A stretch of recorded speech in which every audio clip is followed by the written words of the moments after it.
한때의 동료에서 이제는 경쟁자가 된 박항서와 홍명보.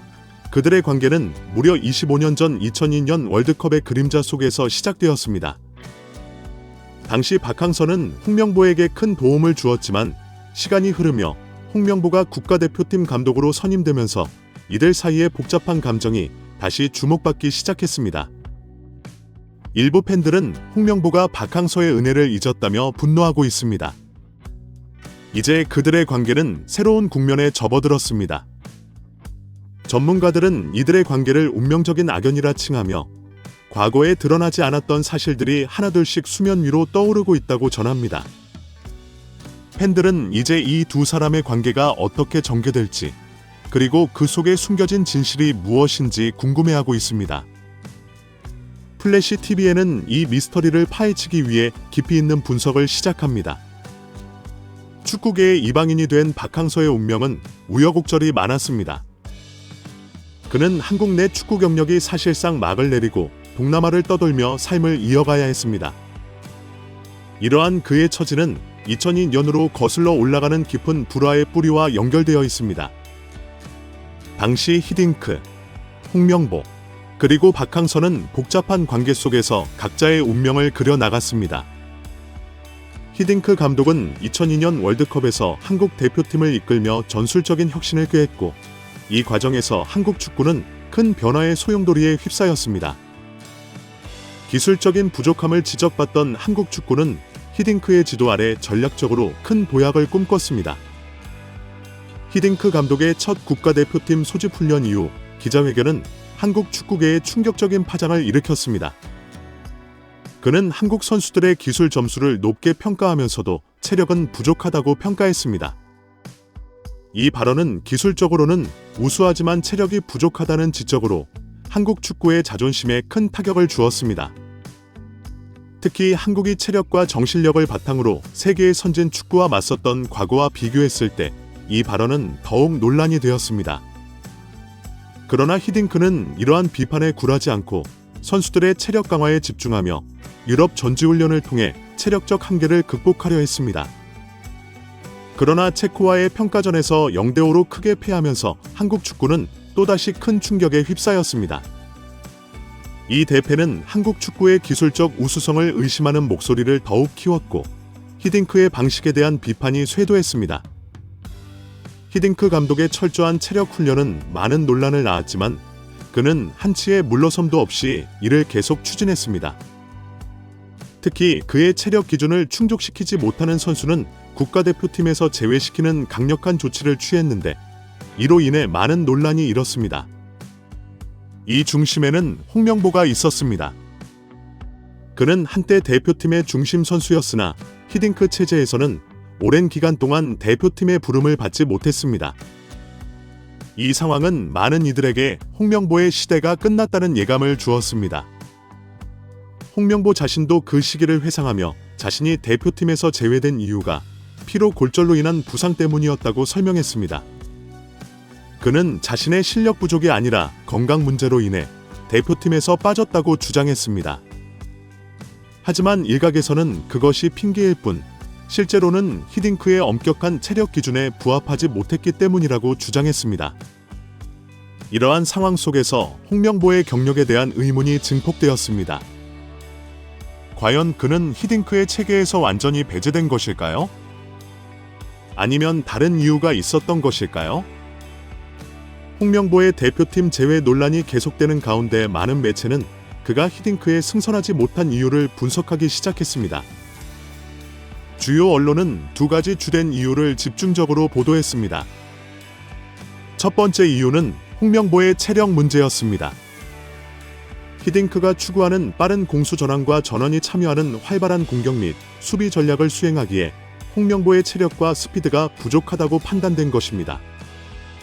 이로 인해 그는 90분 내내 경기를 소화하기 어려운 선수로 여겨졌고 결국 선발에서 제외되었습니다. 더욱이 홍명보는 과거의 중요한 경기들에서 체력 저하로 인한 집중력 부족이 몇 차례 드러났습니다. 특히 4강전에서 독일과의 경기와 터키와의 3대 4위 결정전에서 그의 실수는 팀에 큰 손실을 안겼습니다. 경기 초반에 중앙에서 공을 잡다가 실수로 상대에게 골을 허용하는 등의 순간들이 결국 그의 체력 문제와 직결되어 히딩크의 결정에 큰 영향을 미쳤습니다. 두 번째로 지적된 이유는 홍명보의 권위 의식과 관련이 있습니다. 팀 내 역할에 대한 문제였습니다. 히딩크와 박항서가 과거를 회상하며 언급한 바에 따르면 홍명보의 리더십 스타일이 때때로 문제가 되었다고 합니다. 히딩크 감독은 팀을 지휘하면서 일부 선수들이 패스와 찬스를 독점하는 현상을 관찰했고, 이는 특히 나이 많은 선수들이 어린 선수들을 지나치게 통제하는 모습에서 두드러졌습니다. 축구 경기에서는 각 포지션에 따라 지시를 내리고 받는 것이 필수적이지만, 홍명보와 같은 베테랑 선수들이 어린 선수들에게 지나친 권위를 행사하며 그들을 제약하고 있다는 것이 히딩크의 관찰 결과였습니다. 이러한 상황은 팀 내 의사소통과 협력을 저해하고 전체적인 팀워크에 부정적인 영향을 미쳤습니다. 히딩크 감독은 이러한 문제를 근본적으로 해결하기 위해 과감한 조치를 취했습니다. 경기장 내에서 모든 선수가 반말을 사용하도록 지시했으며, 식사 시간에는 선배와 후배가 따로 모이는 것을 금지했습니다. 이러한 변화는 팀 내 계층 문화를 허물고 모든 선수가 동등한 위치에서 소통할 수 있는 환경을 조성하기 위한 시도였습니다. 2002년 월드컵 당시 홍명보와 황선홍은 팀에서 가장 나이가 많은 선수들이었습니다. 황선홍은 비교적 온화한 성격으로 알려져 있었지만, 홍명보는 그의 권위적인 성격과 엄격한 규율 때문에 팀 내에서 중요한 영향력을 발휘하고 있었습니다. 히딩크의 이러한 정책 변경은 특히 홍명보 같은 선수에게 큰 도전이었습니다. 그의 리더십 스타일에 직접적인 충격을 주었습니다. 홍명보가 대표팀에서 제외된 8개월 동안 팀의 수비는 예상치 못하게 강화되며 조직력이 크게 향상되었습니다. 이 시기 동안 급부상한 선수는 송종국이 있으며, 그는 홍명보보다 뛰어난 경기 조율 능력을 보여주었습니다. 유상철 또한 탁월한 경기력으로 팀의 중추적인 역할을 수행했습니다. 이러한 변화는 홍명보의 부재가 오히려 팀에 새로운 기회를 제공했다는 분석으로 이어졌습니다. 한편 박항서는 홍명보를 향한 개인적인 애정을 바탕으로 여전히 그의 복귀를 히딩크 감독에게 건의했습니다. 박항서는 홍명보의 재능과 경험이 대표팀에 필요하다고 믿었으며 그의 복귀를 위해 많은 노력을 기울였습니다. 히딩크는 결국 홍명보를 대표팀에 복귀시키는 조건으로 철저한 체력 훈련과 선후배 간의 기강 문제를 지나치게 강조하지 않을 것을 요구했습니다. 히딩크는 또한 한 방송 인터뷰에서 박항서의 역할을 높이 평가했습니다. 그는 박항서가 선수단 전체를 잘 관리했으며 고참 선수들과의 소통도 원활히 이루어졌다고 언급했습니다. 또한 문제가 되는 행동을 하는 선수들에게는 박항서가 직접 나서서 꾸짖어 팀워크를 해치지 않도록 했다고 회고했습니다. 이러한 박항서의 노력 덕분에 2002년 월드컵에서 한국 대표팀이 좋은 성적을 낼 수 있었다고 히딩크는 말했습니다. 히딩크 감독이 물러난 후 박항서는 그의 바통을 이어받아 대표팀을 지휘하게 되었지만 그의 시간은 짧았습니다. 단 2개월의 준비 기간을 가진 후 그는 부산 아시안게임의 대표팀을 이끌고 출전했습니다. 이 대회에서 한국은 4강에서 이란에 패배하며 박항서는 축구협회로부터 급작스럽게 경질되는 아픔을 겪었습니다. 이 결정은 많은 논란을 불러일으켰는데 특히 박항서가 수비 안정을 위해 홍명보 대신 이영표를 와일드 카드로 선택한 것이 큰 화제가 되었습니다. 당시 많은 축구 전문가들은 박항서의 선택에 놀라움을 표했습니다. 일부 전문가들은 박항서가 홍명보가 아닌 이영표를 선택한 이유가 축구협회의 내부 압력 때문이라고 지적했습니다. 축협은 자신들이 원하는 선수를 대표팀에 발탁하고 강요했으나 박항서는 이에 굴복하지 않고 자신의 판단에 따라 이영표를 선택했습니다. 이 결정은 축협과의 관계를 더욱 악화시켰고 결국 박항서는 경질되는 상황에 이르렀습니다. 박항서의 경질 직전 그는 축협과의 불합리한 계약 조건을 폭로했습니다. 축협은 박항서에게 아시안게임까지 무조건 일하도록 요구했으며 그가 자신들이 추천하지 않은 선수들로 성적을 낼 경우에만 계약을 재고려하겠다고 했습니다. 클린스만이 경질된 후 박항서는 한국 축구를 위해 다시 한번 감독직을 맡을 의향이 있다고 축협에 전달했습니다. 그러나 축협은 박항서의 제안을 냉담하게 받아들이며 그를 후보 명단에조차 올리지 않았습니다. 이는 박항서가 과거 축협과 갈등을 겪었던 것이 크게 작용한 것으로 보입니다. 한편 홍명보는 2014년 월드컵에서의 실패에도 불구하고 다시 기회를 받았습니다.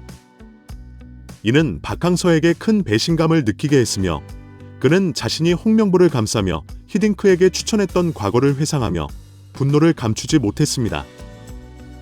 박항서는 자신이 홍명보를 위해 방패가 되어 주었음에도 불구하고 결국 국내에서 감독직을 맡지 못하고 동남아를 전전해야 하는 신세가 되었다고 토로했습니다. 박항서의 이야기는 축구계의 불공정한 실상과 정치적인 문제를 다시 한번 부각시켰으며 많은 이들이 그의 진정성과 축구에 대한 헌신을 높이 평가하게 되었습니다. 최근 홍명보의 인터뷰는 자신감이 넘쳐 보였습니다. 하지만 겉으로만 그렇게 보일 뿐이지 현재 홍명보는 자신이 내린 모든 결정을 후회하고 있다는데요.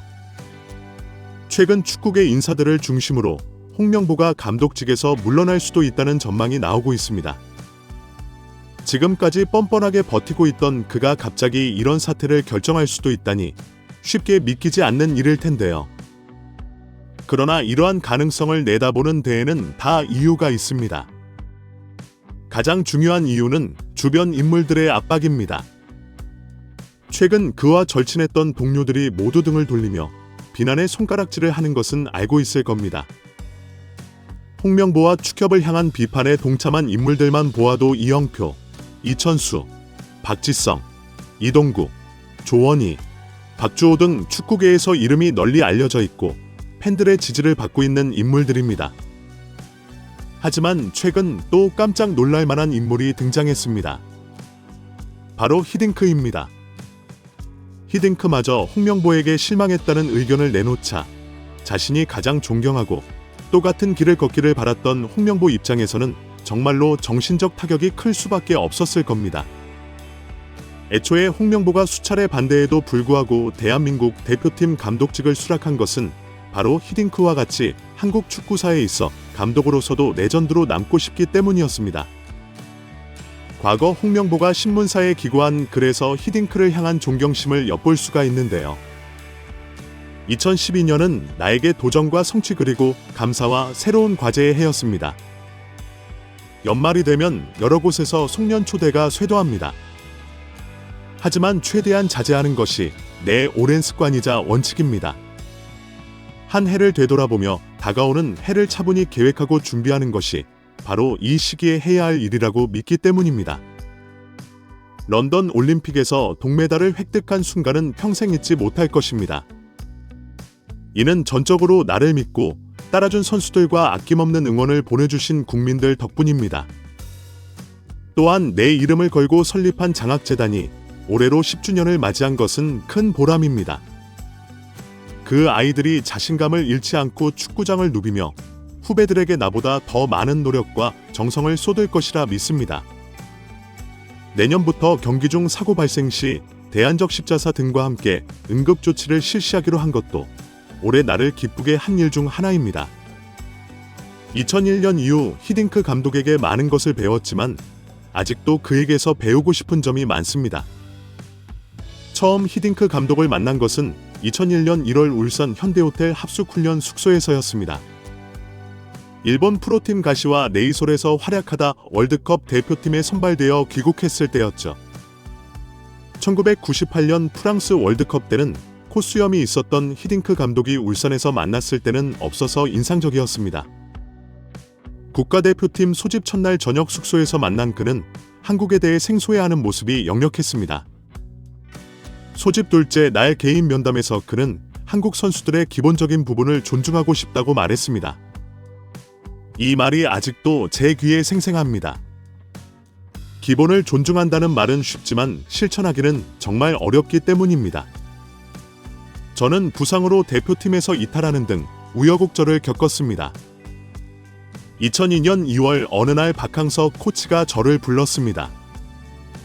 그는 어린 선수들을 이끌어줄 구심점이 필요하다며 합류 가능성을 물었지만 경기 출전은 장담할 수 없다고 했습니다.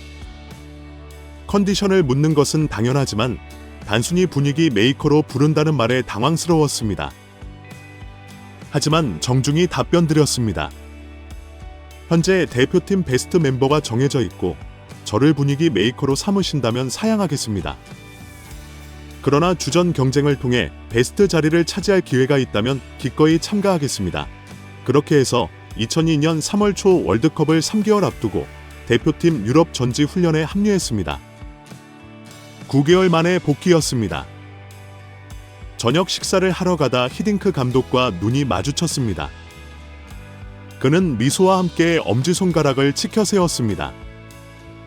유럽 전지 훈련에서 고통을 참고 뛴 것이 인정받은 듯했고 지난 반년간 부상으로 겪었던 고민이 눈 녹듯 사라지는 순간이었습니다. 히딩크 감독은 우리에게 패스, 슈팅, 전술 등에서 기본기를 특히 강조했습니다. 또한 공이 있는 곳에 선수가 우세해야 한다는 단순하지만 중요한 축구의 진리를 자주 언급했습니다. 그가 가르쳐준 또 다른 중요한 점은 체력 테스트였습니다. 히딩크 감독 이전의 대표팀 체력 훈련은 단순히 많이 뛰는 것이었습니다. 이렇게 히딩크를 향한 홍명보의 존경심은 깊었습니다. 그러나 히딩크의 실망 표명은 홍명보에게 큰 충격이었을 것입니다. 홍명보가 히딩크처럼 레전드 감독이 되기를 바랐던 꿈은 현재 큰 위기를 맞고 있습니다. 앞으로의 그의 행보가 주목됩니다. 이상으로 오늘 영상을 마치겠습니다. 항상 시청해주셔서 진심으로 감사합니다. 다음 영상에서 더 흥미로운 소식으로 다시 찾아뵙겠습니다. 이상 플래시 TV였습니다. 일반적이었습니다. 그러나 히딩크 감독은 선수들의 가슴에 맥박을 재는 띠를 두르고 손목에는 심장 박동수를 측정할 수 있는 시계를 착용하게 했습니다. 정해진 규칙에 따라 달리면서 지구력 회복 속도 등을 체크했습니다. 무조건 뛰는 것이 아니라 과학적이고 체계적으로 훈련을 진행하는 것을 그때 깨닫게 되었습니다. 무엇보다도 히딩크 감독은 모든 일을 공정하고 냉정하게 판단했습니다. 특히 선수 선발과 배치에 있어서 그러했습니다. 그는 1990년 처음 월드컵 대표팀에 선발된 저에게 특별한 혜택을 주지 않았습니다. 저 또한 그런 것을 바라지 않았고 대신 정정당당하게 경쟁해서 주전 자리를 차지할 수 있었습니다. 그 이후 제가 지도자로 활동하면서 중요한 결정을 내려야 할 때마다 히딩크 감독이라면 어떻게 했을까를 생각하곤 합니다. 홍명보가 쓴 이 글만 보아도 자신의 인생의 터닝 포인트가 바로 히딩크를 만난 것이었고 선수 시절에도 감독이 된 이후에도 엄청난 존경심을 가지고 있다는 것을 알 수 있습니다. 그러나 히딩크와 같은 길을 걷겠다며 감독으로서의 꿈을 키워나간 홍명보의 현재 행적은 모두 히딩크의 철학과는 정반대였습니다. 히딩크는 무슨 일이든 공정하고 냉정하게 판단했으며 이름값과 명성, 대표팀의 경력이 아닌 실력으로만 선수를 발탁했다고 합니다. 홍명보 또한 자신도 그런 것을 바라지 않았고 경쟁을 통해 주전을 차지할 수 있어 기쁘다고 말했죠. 하지만 정작 그는 국가대표에서 인맥축구와 의리축구로 피땀 눈물을 흘리며 브라질 월드컵을 준비해온 선수단의 4년간의 노력을 망쳐버렸습니다. 월드컵 엔트리는 전부 자신이 지도했던 런던 올림픽 멤버들로 구성했고 손흥민 같이 주목받는 신의 선수들에게는 가뭄에 콩 나듯 가끔씩만 기회가 돌아갔죠. 히딩크 감독은 체계적인 체력 훈련으로 선수들의 지구력과 활동량을 대폭 상승시켰다고 했습니다. 히딩크가 한국 대표팀에 오자마자 가장 먼저 고친 것이 한국 선수들의 저조한 체력이었다는 것은 이미 널리 알려져 있는 사실인데요. 히딩크의 손을 거친 결과 한국 대표팀은 2002년 월드컵에서 가장 많은 거리를 뛰어다니는 팀으로 탈바꿈했습니다. 홍명보 감독 시절 가장 많이 신경 쓴 것이 바로 이 체력 코칭이었으나 홍명보는 그저 단순 무식하게 선수들을 많이 뛰게만 할 뿐 정작 히딩크처럼 그 지구력과 활동량을 전방 압박 전술로 전환시키는 체계적인 시스템을 마련하지 못했습니다. 그 결과 한국 대표팀은 비효율적으로 상대의 공만 쫓아다니며 쓸데없이 체력만 소진하는 팀이 되고 말았습니다. 홍명보는 점차 자신의 한계를 느껴가고 있을 테고 이 와중에 제자를 꾸짖는 히딩크의 한마디는 그에게 큰 울림을 가져다 주었을 것입니다. 또한 홍명보는 가족에 대한 애정이 굉장히 애틋한 것으로 유명한데 과거 한 방송에서 휴대폰에 담긴 두 아들의 얼굴을 공개하는 과정에서 아내의 사진이 등장하자 당황하며 사진을 황급히 넘기면서 아내가 방송에 나오는 것을 싫어한다고 밝히기도 했습니다. 홍 감독은 아내와의 첫 만남에 대해 1994년도 미국 월드컵 전지 훈련을 갔었는데 그곳에 아는 기자분이 호텔로 찾아왔습니다. 그런데 아내가 그 기자의 지인이라 함께 찾아왔었고 축구 응원에 대한 감사의 의미로 유니폼을 선물했고 그 일을 계기로 관계가 발전해 연인이 되었고 1997년도 결혼에 골인했다 고 말했습니다. 이처럼 홍명보 감독이 아내를 정말 아끼는 모습을 확인할 수 있었는데 최근 홍명보 감독을 향해 전국적인 비난이 쏟아지자 홍명보의 아내는 SNS에서 일일이 팬들의 격한 반응에 사죄의 댓글을 달고 다니기도 했습니다. 홍명보는 아내를 평생 지켜주고 싶다고 말했지만 정작 감독 부임 결정으로 인해 팬들의 성난 여론이 가족에게까지 피해를 입히는 상황이 되었습니다. 또한 이번 홍명보 사태로 인해 이제는 정치까지 나서기 시작했고 여권에서 선임 재검토 등 조치가 없으면 국정감사에서 관계자들을 증인으로 출석시킬 수도 있다는 엄중한 경고까지 나왔습니다. 이어 대한축구협회는 지난해 승부 조작, 폭행, 금전 비리 행위 등 각종 비위 행위로 징계받은 100명을 규정까지 바꿔가면서 기습적으로 사면을 시도하는 등 국민의 눈높이와 전혀 맞지 않는 공정과 상식에 벗어난 어처구니 없는 행위로 질타받았습니다. 이제 이들은 그야말로 사면 초과의 신세, 궁지에 몰린 쥐와 다름없게 되었는데요.